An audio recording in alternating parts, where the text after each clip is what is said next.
வணக்கம் நண்பர்களே. நேற்றைய வீடியோவில் 26ஆம் பக்க உரை உள்ள செய்திகளை பார்த்தோம். தமிழக வரலாறும் மக்களும் பண்பாடும் கே பிள்ளை அவர்களோட புக்கில் இன்றைக்கி 28ஆம் பக்க செய்திகளை பார்ப்போம். உலகில் முதல் மக்கள் இனம் தோன்றியது தென்னிந்தியாவில்தான் என்று சில புவியியல் மானிடவியல் வல்லுநர்கள் கருதுகின்றனர்.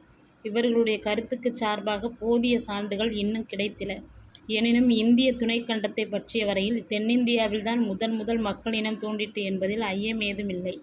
பல கோடி ஆண்டுகளுக்கு முன்னர் உண்டான மிக பழைய கற்பாறை படிவுகள் தென்னிந்தியாவில்தான் காணப்படுகின்றன. இப்பகுதியில் காடுகளும் மலைகளும் செறிந்து கிடக்கின்றன. எனவே பல்லாயிரம் ஆண்டுகளுக்கு முன்னரே இங்கும் மக்கள் தோன்றி வாழ்வதற்கு நல் வாய்ப்புகள் உண்டு. தொலைதூரம் தேடி அலையாமலேயே அவர்கள் இங்கு தமக்கு வேண்டிய உணவை பெறலாம். இக்காடுகளில் காய்களும் கனிகளும் கொட்டைகளும் கிழங்குகளும் கிடைத்தன. ஆதி மனிதன் ஆங்காங்கு கிடைத்த உணவு பண்டங்களை பொறுக்கி தின்று வயிறு பிழைத்தான். பிறகுதான் அவன் வேட்டையாட கற்றுக்கொண்டான். எனவே மனிதன் வேட்டையாடி பிழைக்க கற்றுக்கொண்ட ஒரு காலத்துக்கு முற்பட்ட காலத்தில் ஆதி மனிதன் தென்னிந்தியாவில் தோன்றி வாழ்க்கையை நடத்தி வந்தான் என்று கொள்ளலாம். விந்திய மலைத்தொடருக்கு வடக்கே பறந்து கிடக்கும் கங்கை ஆற்று வழியும் இமயமலைத்தொடரும் முன்னொரு காலத்தில் கடலுக்குள் மூழ்கி கிடந்தன. இமயமலைத்தொடரில் ஆங்காங்கு கடல்வாழ் உயிரிகளின் எலும்புகள் காணப்படுவதே இதற்கு போதிய சான்றாகும். வட இந்தியா கடலுக்குள் மூழ்கி கிடந்த அக்காலத்தில் தென்னிந்தியாவானது காடு மலையும் செறிந்து மக்கள் இனமும் ஏனைய உயிர் வகைகளும் வாழ்வதற்கு ஏற்றமாக விளங்கிற்று என்பதனை இதனால் அறிகின்றோம். கங்கை வெளியும் இமயமும் கடல் என்று மேலறியப்பட்ட புவியியல் நிகழ்ச்சி இன்றைக்கு 5 கோடி ஆண்டுகளுக்கு முன்னர் நடைபெற்றிருக்க வேண்டும் என்று புவியியலார் கருதுவர்.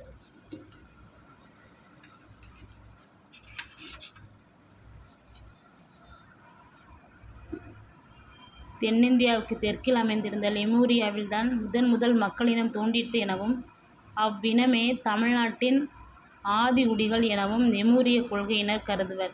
லெமூரிய கண்டத்தில் வாழ்ந்து வந்த மக்களின் வழிவந்தவர்கள் இப்போது தென்னிந்தியாவிலும் இலங்கையிலும் கிழக்கிந்திய தீவுகளிலும் வாழ்ந்து வருகின்றார்கள். இவர்களிடம் இன ஒற்றுமை, மக்கள் உடல்கூறு ஒற்றுமை, மொழி அமைப்பு ஒற்றுமை ஆகியவை பல காணப்படுகின்றன. நியூசிலாந்தில் வாழும் ஆதிகுடிகளான மேவோரி மக்களும் இத்தீவை சுற்றிலும் சிதறுண்டு கிடக்கும் சிறு சிறு தீவுகளில் வாழும் மக்களும் பேசும் மொழிகளுக்கும் தமிழுக்கும் ஒரு தொடர்பு உண்டு. இத்தன்றி தென்னிந்திய மக்களுள் சில குலத்தினரும் நரபினரும் போற்றும் வழிபாட்டு சின்னங்களையும் அவர்களுள் கள்ளர்கள் என்பார் எய்யும் பூமராங் என்னும் மீண்டு வரும் வேட்டை கத்தியையும் இந்தோனேசியாவிலும் பாலினீசியாவிலும் வாழும் ஆதிகுடிகளிலும் காணலாம்.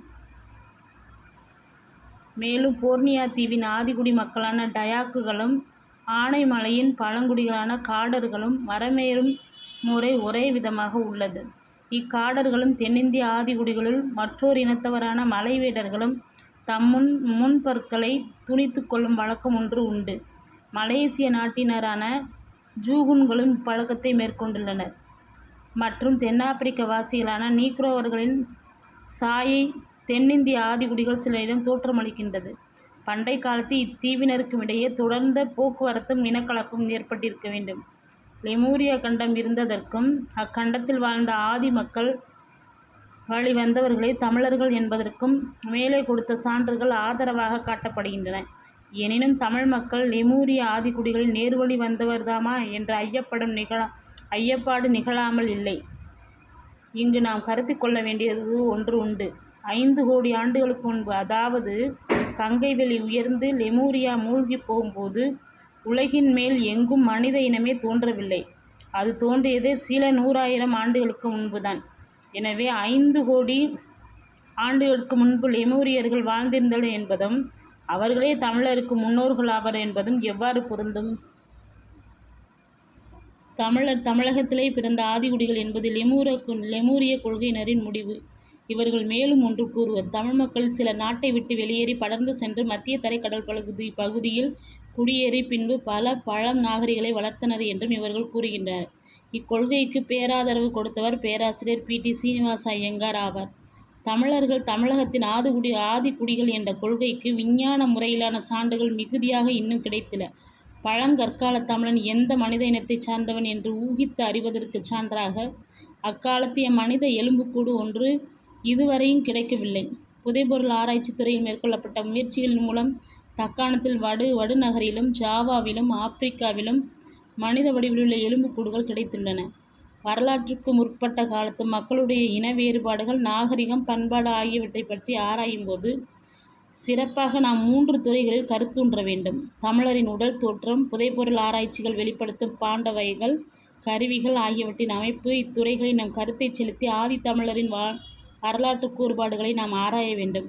அவர்களுடைய மொழியும் மொழிப்பிரிவுகளும் வரலாற்றுக்கு முற்பட்ட கால ஆராய்ச்சியில் மக்கள் இன வரலாற்றை 3 பிரிவுகளாக வகுத்து அவர்களை பற்றிய குறிப்புகளை தொகுத்தல் மரபு. பழங்கற்காலம், புதிய கற்காலம், பெருங்கற்புதைவு காலம் என்பவை அவை. இக்காலங்களில் வாழ்ந்து வந்த தமிழ் மக்கள் இன்ன இன கலப்புடையவர்கள் என்று அறுதியிடுவது எளிதன்று. கொச்சியைச் சேர்ந்த காடர்களும் புலையர்களும், திருவிதாங்கூரைச் சேர்ந்த மலை பண்டாரங்களும், வயநாட்டு பணியர்களும், ஆந்திர நாட்டு செஞ்சுக்களும் பழங்கற்கால மக்களின் வழிவந்தவர்கள் என்று இனவியலார் சிலர் கருதுகின்றனர்.